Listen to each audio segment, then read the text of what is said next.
Hi, welcome to this week's Baker Roundtable. I'm Xiomara Nunez. Today I have with me Kevin Kropf, Director of Enrollment Management, and Katie Thurbon, Student Senate President. So, in the past couple years, the enrollment at Baker has slowly been declining. And so Kevin, how many full-time students do we currently have? Right. At the Baldwin campus, we currently have an enrollment of around 830 students, and that is a smaller number than we had 5 years ago by about 150 students, and that's not been intentional, but it's been a product of some enrollment forces that are out there: declining demographics, challenging economy, and I think some of the changes that have happened at Baker. Starting maybe 5 years ago, like the addition of the wrestling team, adding women's bowling, things like that, have kind of changed the picture for Baker. And as we've kind of progressed through these 5 years, I think some of that impact of adding wrestling has dropped off a little bit. But we have a new reality, and it's my job to get those numbers back up. And that's definitely what we're working towards. So you mentioned the wrestling team and the addition of the women's bowling team. So it seems to me that the enrollment of student athletes has been rising, but the enrollment of non-athletes, where does that stand? Yeah, I mean, I think if you look at the numbers, our number of student athletes who are enrolling, it has been pretty steady, and it's hovered between about 110 and 120 students in each of the last 5 years. And you're right, the number of non-athletes, the students not being recruited by our athletic teams, has declined. And that's one of the things, when I started here in the fall of 2010, I realized right away that's an area that we needed to focus on. And part of that is identifying the programs that are attractive to students who aren't coming here for athletic reasons, whether they be academic, whether they be social. And so we've tried, in these basically last 26 months to change our publications, change some of our messaging to become more appealing to students who are looking for college for reasons other than athletics, and to make sure that we're telling the Baker story. But it takes time, because we basically work with an 18th month enrollment cycle, and I like to think that the success we're having this year with the number of applications being up, the number of admitted students being up significantly, and the number of deposits at this point being well ahead of last year signifies that those efforts are being rewarded. Once you have a brand presence in the marketplace, it takes a long time to change. Like I said, about 18 months to do so. And so the students that are in the enrollment process right now, application, those that are admitted, those that have already deposited, they are seeing the full brunt of our marketing efforts. So how many students are expected to enroll for next fall? That's a great question. It's hard to say. When we admit a student, it's kind of like we've invited them to the party, and the question then becomes who's going to attend. Historically, between 30 and 35% of those who are admitted to Baker enroll. I anticipate we'll have between 750 and 800 admitted students. So if we can maintain that historic average of 30%, we should have somewhere between 225 and 240. And that would be great, and that would really reverse the trend that we've had here the previous years. But we can't count on previous returns to predict the future. We have to work, and students don't enroll in groups of 5 and 10; they enroll one at a time. And so we're busy at this stage, kind of planning our plan for yielding those students. And we have some interesting things that have happened already, and that will happen, that center around coming to campus for different visits. But also, we just completed a mailing where on the application for admission, we asked students, what is your favorite candy? Oh. And every student who listed a favorite candy is getting that candy in the mail today, tomorrow, or on Thursday, or on Friday for Valentine's Day. So students who put crazy things in there like Zero Bars and Zots and Razzles, got that. I tracked it down. I had to go to 7 stores to find every type of candy. But we want them to know that the Baker is paying attention to who they are and what's important to them, but also that we care enough to send the very best. And so full-size candy bars for a lot of students. And it was fun for the admission staff to write a Valentine to the students. It's just a way that we can connect in kind of a personal way. And that's what happens here.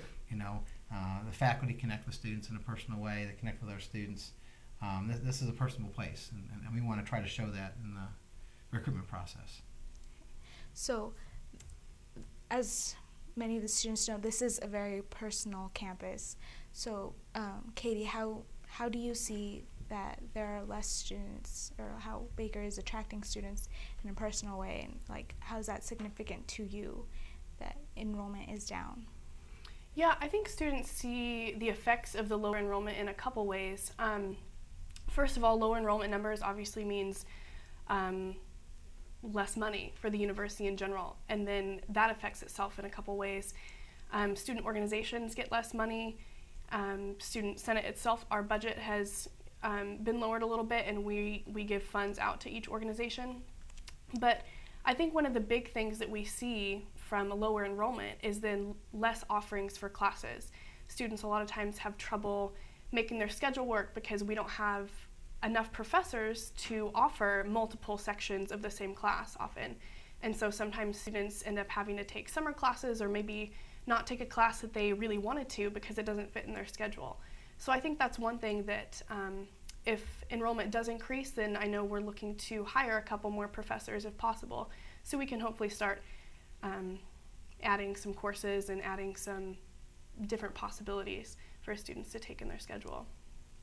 And as a student athlete, in such a busy schedule, not being able to take certain classes because enrollment's low, so professors can't teach these courses because there's not enough students to take them. Like, how does that affect your schedule, being able to having to deal with like the stress of like preparing for a sport, but also thinking about I have to prepare to finish my degree? Yeah, it's a little frustrating, a little nerve-wracking sometimes, but the good thing is that these professors, since we are at a small campus, they're very personable and they're very flexible. They're very, very willing to work with you.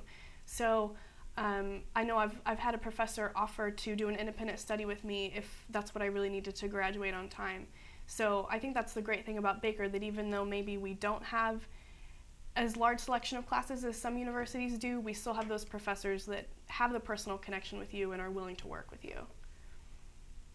Right. So back to Kevin. What do you think what are some of the effects that you see happening if enrollment does not go up?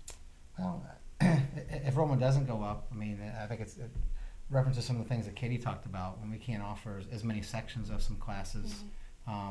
You look at not replacing faculty lines as faculty retire or leave. I think it impacts the academic side of it.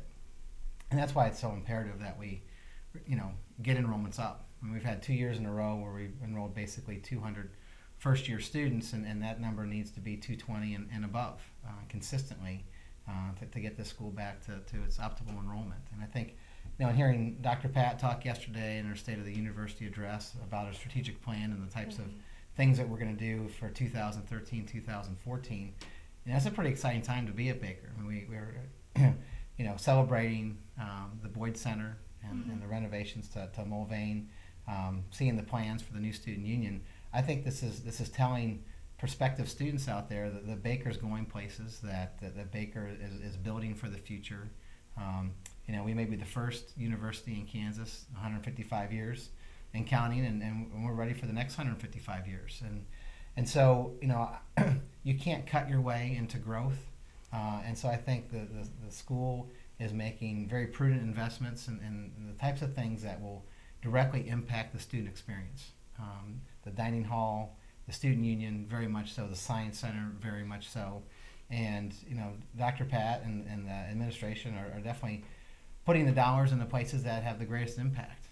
And a lot of it has an eye on enrollment. And, and Katie spoke at the trustees meeting last week and shared some concerns that students have, and the trustees take that very seriously. And I've been charged with leading the admissions team and a lot of our efforts in terms of bringing more students to campus. And I think when students visit campus, they recognize the value that's here, the value in the relationships, the value of being at a small institution, that students are creating knowledge.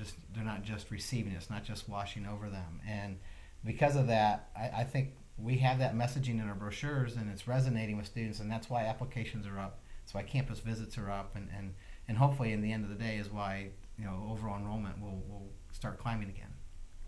And if the goal of having 220 or more students enroll is not reached, Mm-hmm. do you think that maybe tuition might go up?